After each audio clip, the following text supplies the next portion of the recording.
with the very first hit coming in from Team ELEKTROS. Diego going to be kicking off with the Root Riders. We are seeing a lot of this strategy with the Royal Champion charge, and I'm going to be curious, are we going to see any small little tweaks to bring in an attack that maybe teams were not ready to plan for, so that any team that's in the playoffs, there's no time to plan other than previous days, which at this point, it's all on the line here. Let's see if Diego can get this as he uses the invis on the left to help route the RC deeper into the space.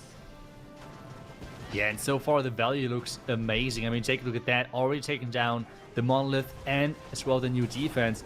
But he's missing the Fox with that recoil spell, which would have been extra safety moving for the Royal Champion further into the base. She's now missing that as well. We have seen a lot of pros are opting towards the Hawk Rider Puppet to have this additional protection for the Royal Champion later on, because you have talked about it earlier, 20% bonus damage for those defenses. If the Royal Champion is somehow pulling ahead, she's going down really, really quick. That's something to keep in mind. And without her ability, without the Fox, that might happen sooner than what you're hoping for. And right now, pushing in with the Root Riders, trying to force them further into the Town Hall direction, because the Town Hall deals quite a bit of damage with a long range.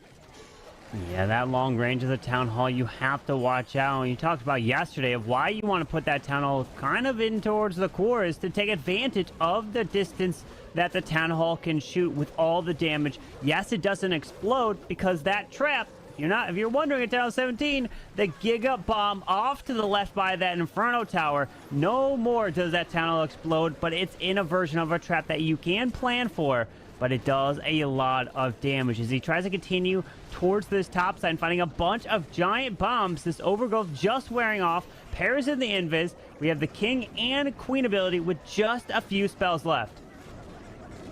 Yeah, and we're seeing again the new Siege just keep flinging those barrels into the base, and this is where all of the Giants are coming from. So if you don't know what exactly the new Siege machine does, it's throwing barrels into the attack where there's then some of your Clancaster troops in there, but on top of that, even some of the smaller troops like Barbarians or Archers, but most importantly Giants, and they can be really tanky. That's exactly what is happening right now as these keep moving through. Ooh. And now this would be the moment where the Fox would have been so helpful for the Royal Champion.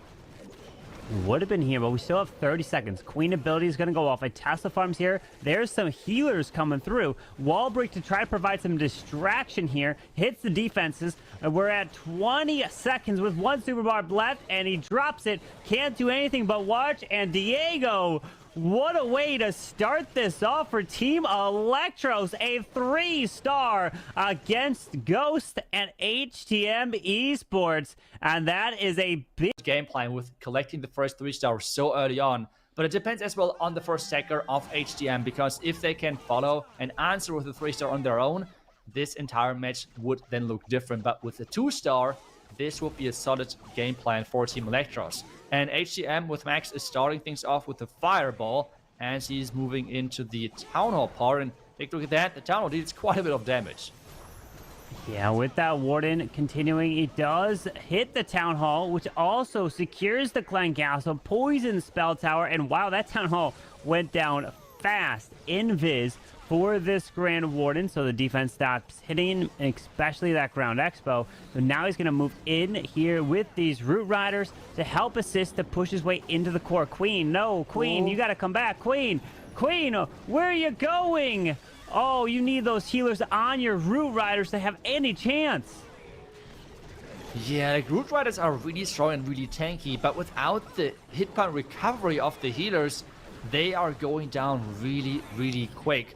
He's now trying his best to keep the push strong, but this is going to be rough. The outside, though, is getting funneled nicely from the King with the Snake Bracelet, and he could get some more hit points back with using the active ability. But right now, the Roots just all disappeared. Yeah, does have the Rage and Freeze. with the Royal Champion and ability, unfortunately, the Queen is dead, and those healers are all going to die here to the scatter shot and the defenses as they cross the core of the base. Now, continuing through the monolith down to the bottom side, we do have a handful of Yetis still in the middle of the base trying to get as much percentage now. RC's ability has already gone off with a handful of super barbs left, but just too many defenses still alive. These healers were supposed to be on the Root Riders, and they were supposed to continue to heal them up right through the core. And that Queen was supposed to assist in the core of the base, but unfortunately, he didn't have any invisibility spell to help try to reroute the Queen back. Sometimes the pros like to bring it as a insurance just in case, but usually you utilize it for your troops into the core, but it can be used on any building, any defense on the edge to help establish a funnel or just to try to recover a hero or troops from walking. So Max, nice try there, trying to get into the 80s. And with that very first triple coming in from Team ELEKTROS, that is playing a bigger role. Going in with the Root Riders as well themselves, but it seems like no Fireball and no as well Royal Champion Charge. Is this going to be a sketty donut? That would be a lot of risk. No way. This couldn't be, right? 4 skeletons. Oh, no, there's no I feel like you... Yeah. There's no way. You would just imagine you just dropping those skellies. They would be dying instantly, having no chance. But let's see. With that log launcher to pair into the bottom side, Queen tanking the mortar damage. Log launcher just losing health. Remember, it loses health over time, even if it doesn't take damage. Royal Champion being placed to help establish a funnel for the roots. Now moving in as he pairs in a freeze skeleton as he's got everything kind of going together at once, which time won't be an issue at this point. Yeah, the only thing right now is with having the Queen and the King not going with the Root Riders, he is relying on the Valkyries to deal out of the damage, which are right now behind the roots. Because remember, with the nerf of the DPS of the Root Riders, they're not dealing as much damage on their own, and they're relying on other troops to then deal the damage and make sure that they're getting use of those open compartments. Right now, the Valkyries, and I think as well the Royal Champion is close by, which is a great source of DPS. But this is something to keep in mind, because if those Valkyries go down, that is a huge problem for him. Yeah, with those Root Riders now pathing into the monolith, Royal Champ still pushing her way up. Defending King is up there as well. Queen, ability of his own, does pop, trying to continue your way through the bottom side. But these Root Riders have all but disappeared, and just a handful of, well, I was going to say handful of defenses. No, there's quite a bit of deadly defenses still on the backside of this base with the RC and her ability in one freeze. He could drop that super barb to try to help with the cleanup to the top side as the RC is continuing her way through. And at this point, he's into the 80s, so this is going to be a higher percent that we saw from Max, because Max brought in 83% 2-star. So this is above that, meaning they're going to have the advantage on stars and on percentage. But he still has the ability, there it goes, with the Hog Riders. Probably one giant bomb, if he finds it, they are gone. Yeah, that is exactly what they had to do. Yes, a 3-star would have been great. No big surprise there. But now getting a really high percentage is such a good position for them to be in, because you will see their destruction overall to skyrocket in just a second. They're even taking down the Inferno Tower there on top, now trying to snipe another building. Not sure, maybe, like typically hit point wise, the lab is having the least of the last 4 buildings, so I'm not sure why you did not go for it. Comes to your attacks as Spiz is trying to deliver with the dragons.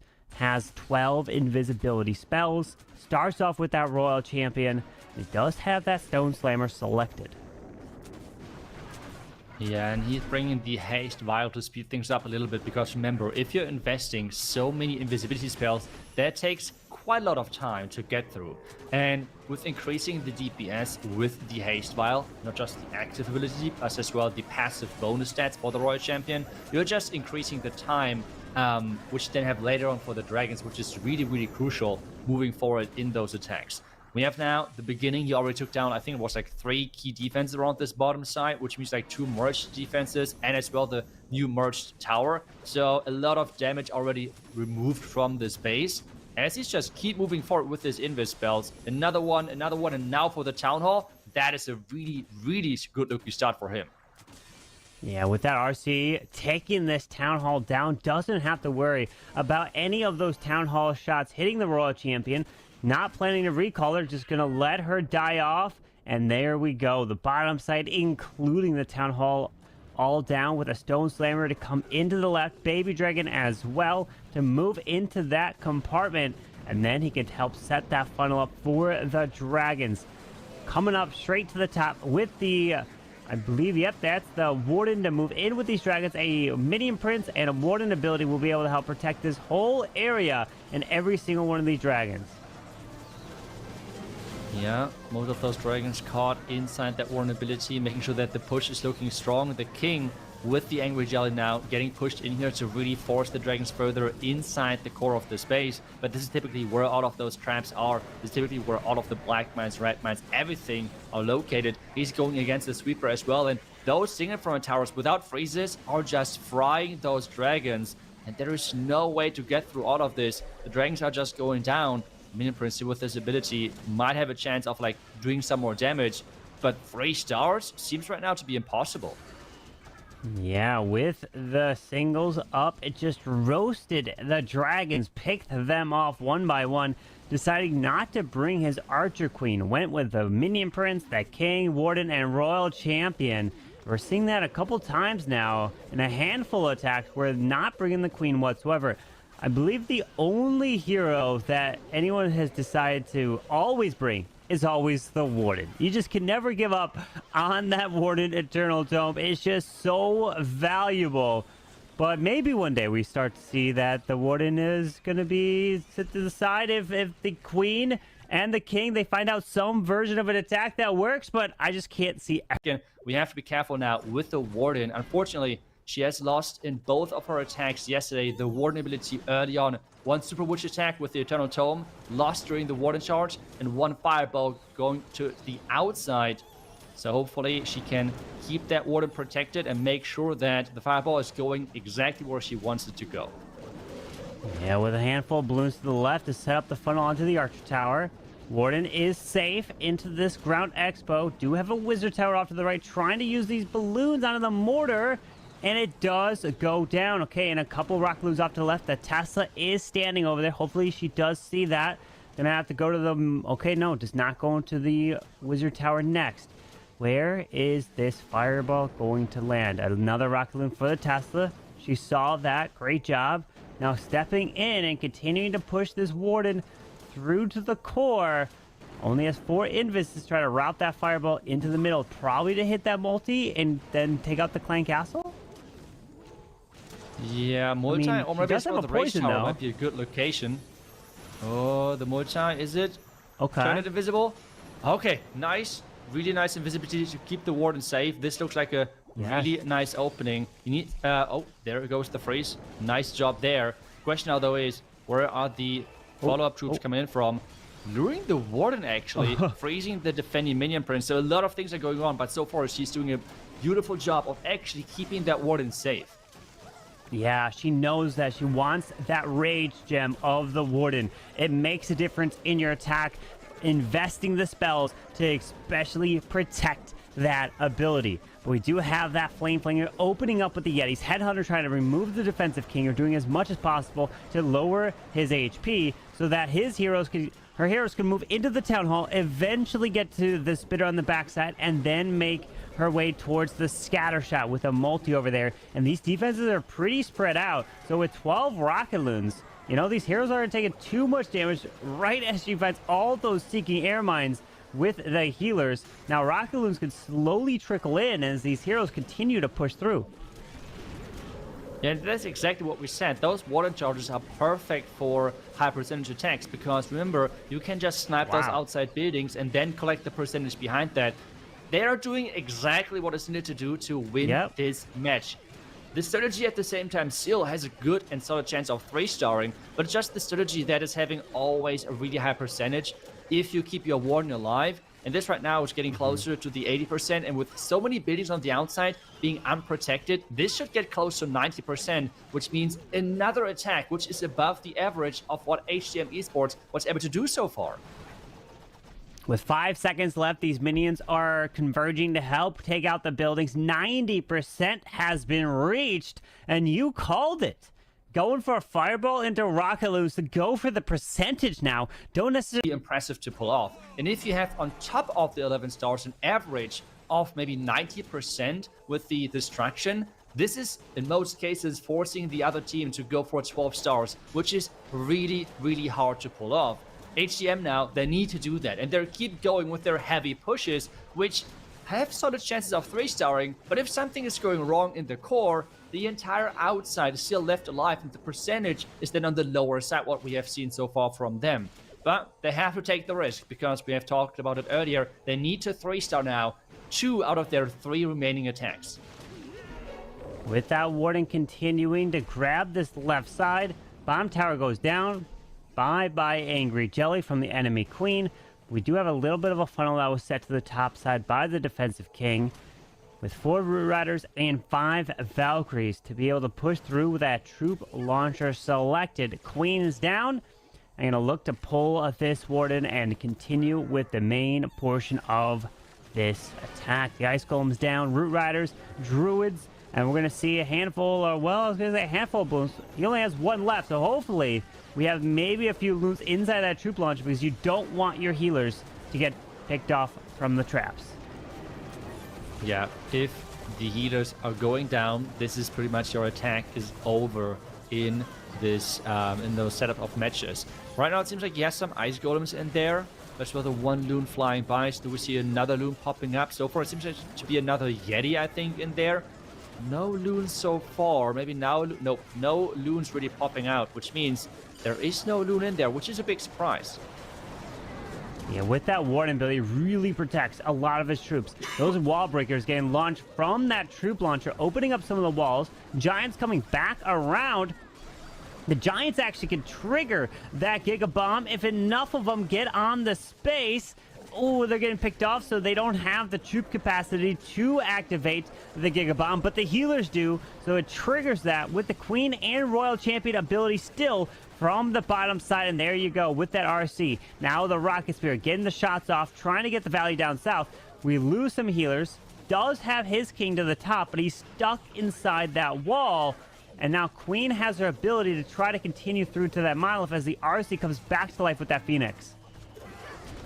Ooh, there's the ability, but remember the clones are not as much value against the Rico cannon, because those shots are bouncing in between the clones and the real Queen, and this means it's another defense. We see the King crawling into the battle as well.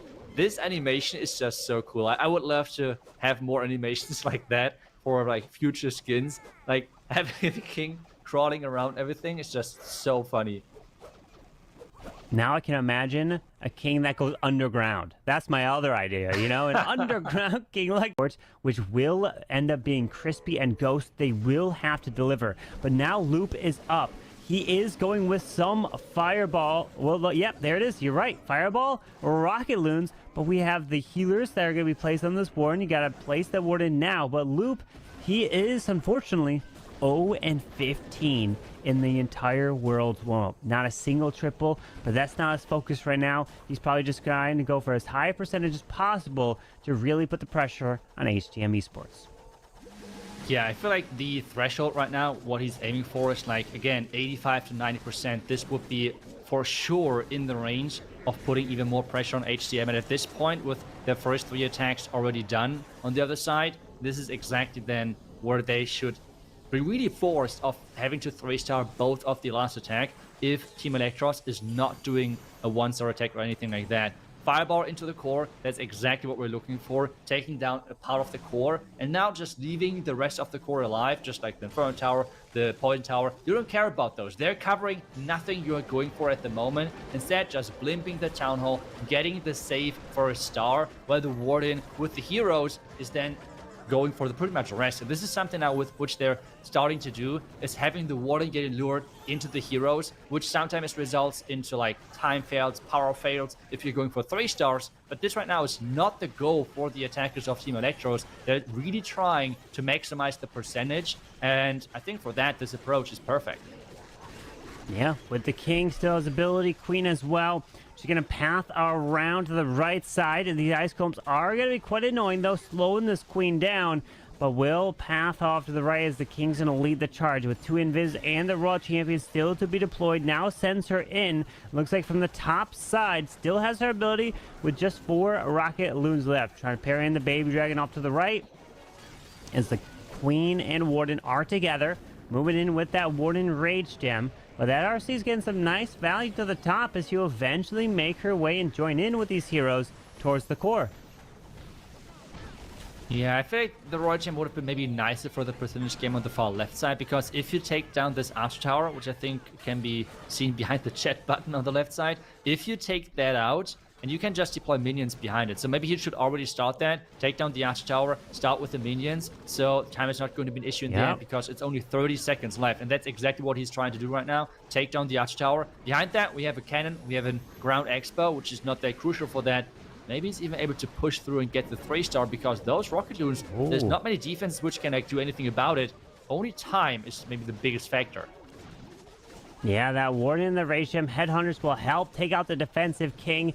8 seconds, not going to be enough time here, but a loop into the 90s, and now it's pretty much secured that HTM must get 2 triple. Now, getting an early 3-star, and then you can shift towards only percentage attacks to really force the other team to go for 12 stars is such a big game changer. And with Team ELEKTROS being able to pull that 3-star off in their first attack, they entirely changed the how the match is played pretty much. But you said it right, Crispy now has to deliver. If they 3-star right now, there is still the chance, there's still the hope of actually coming back into this.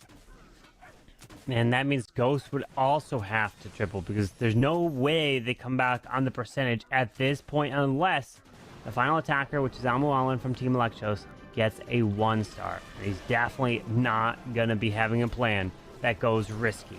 But as Crispy's going to come in with the Root Riders to the right side, can't waste any time.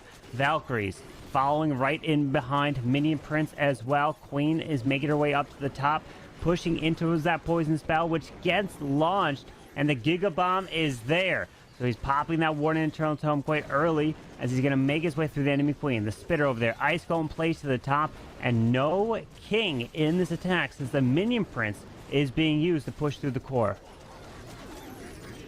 Yeah, pushing to the core would be really important. The Flame Flinger so far still doing a really great job of taking down those back-end defenses. The question is, can it take down the merged cannon before the Root Riders are getting there? The Overgrowth should run out really soon as well. Is that a problem though? That's the big question. There goes the Minion Prince ability. Not doing that much because it's mostly covering the Town Hall and the new merged tower. I feel like that wasn't the most value.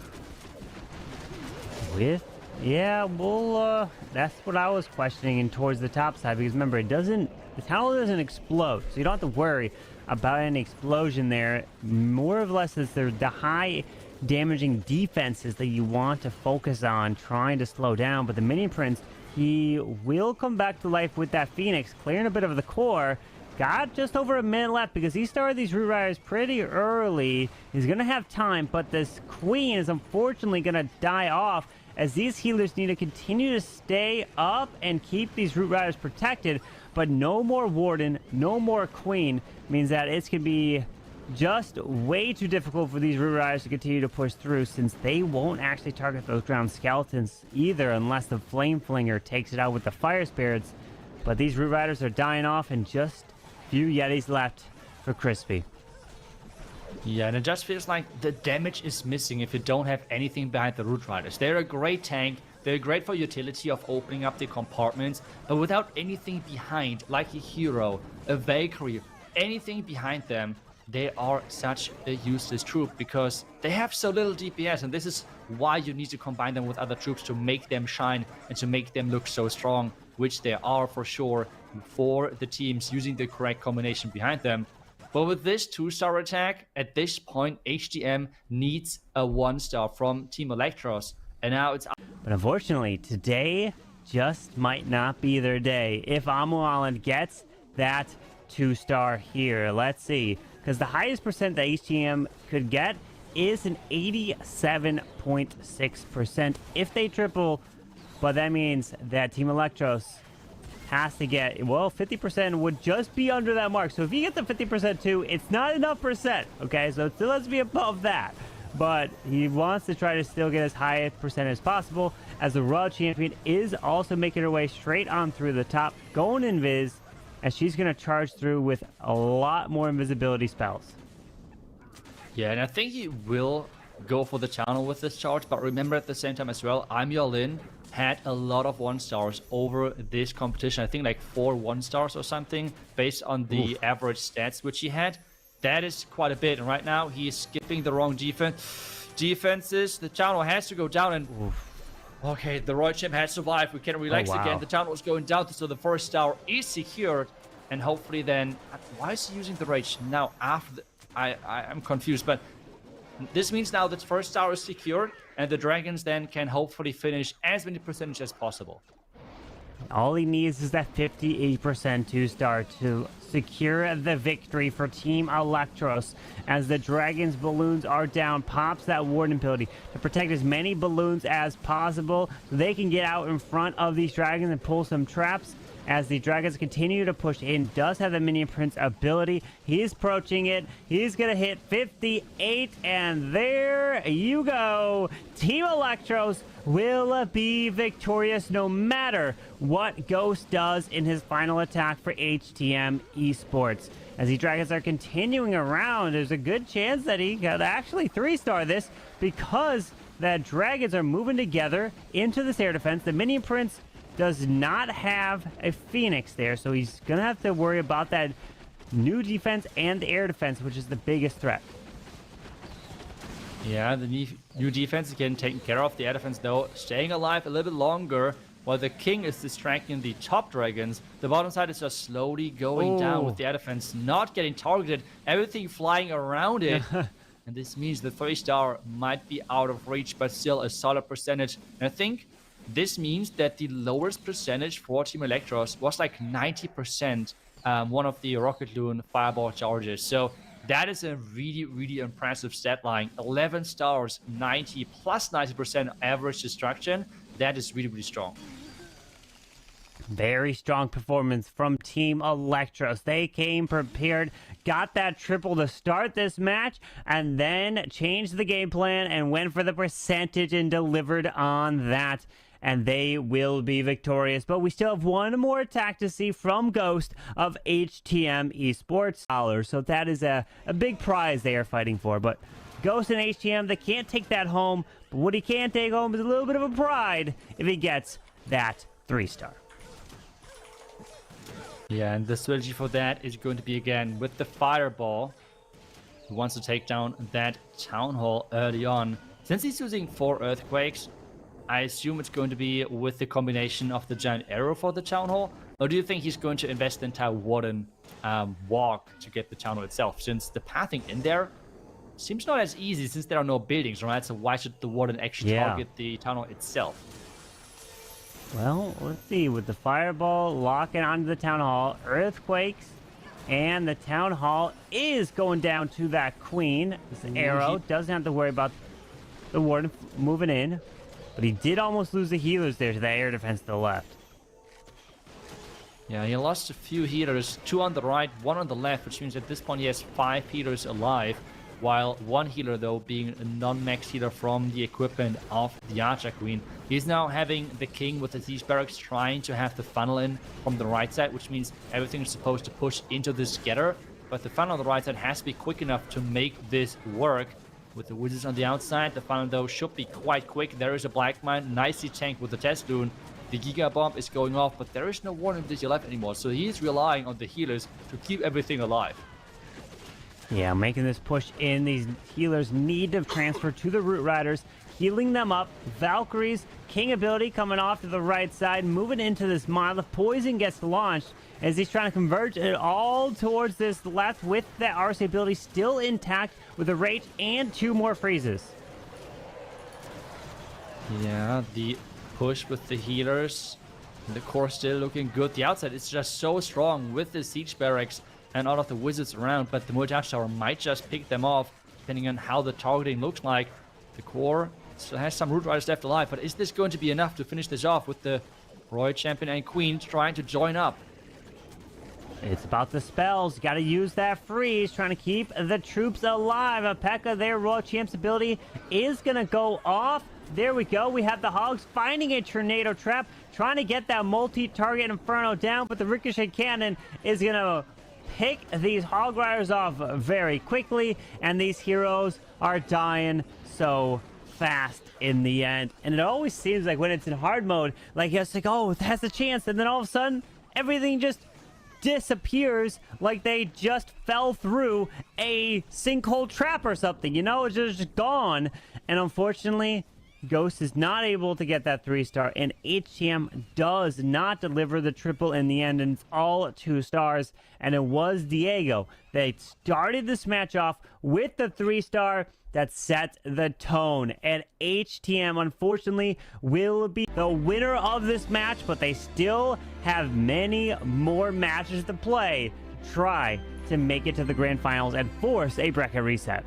But this is what those teams are here for, trying to go the distance. And take a look at Team ELEKTROS, getting the first 3-star in, and at this point on, every attack was 90% or higher, which is super impressive. And the game plan, perfect, because I think a lot of times teams are struggling with our back end. As we take a look at our updated bracket here, ELEKTROS will play against the winner of Team Queso versus Elevate in this next matchup.